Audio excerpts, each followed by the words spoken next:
Curiosity, excitement, fear, anxiety, mix ફિલિંગની સાથે આ પ્રેગ્નન્સીની જર્ની અંદરમાં મધરને ખૂબ પ્રશ્ન હોય છે. મારી ડિલિવરી નોર્મલ થશે કે સી સેક્શન થશે, મારા બાળકને કંઈ પ્રોબ્લેમ તો નહીં થાય ને.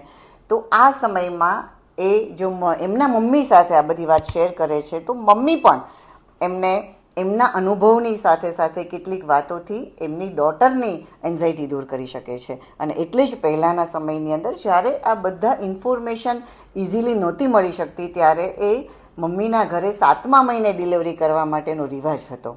અને આજના સમયે હસબન્ડ, સાસુ ખૂબ સપોર્ટિવ હોય છે, પણ તો પણ કદાચ મધરને એવું લાગે છે કે એ એમની જે 7 મહિના પછીની જર્ની પિયરમાં ખૂબ જ જોયફુલ એન્જોય કરી શકે છે. તો કેટલાક પરંપરાગત ચાલ્યા આવતા રિવાજો, જેમ કે અમારા ઘરે દીકરીને તેડી નથી શકાતી કે અમારે ત્યાં વહુને પિયર મોકલી નથી શકાતી, એવા રિવાજોને સાઈડ ટ્રેક કરી અને મધરને જ્યાં કમ્ફર્ટેબલ હોય ત્યાં ડિલિવરીનું પ્લાન કરવું જોઈએ અને આ જર્નીને હેપી, જોયફુલ અને હેલ્ધી બનાવવી જોઈએ.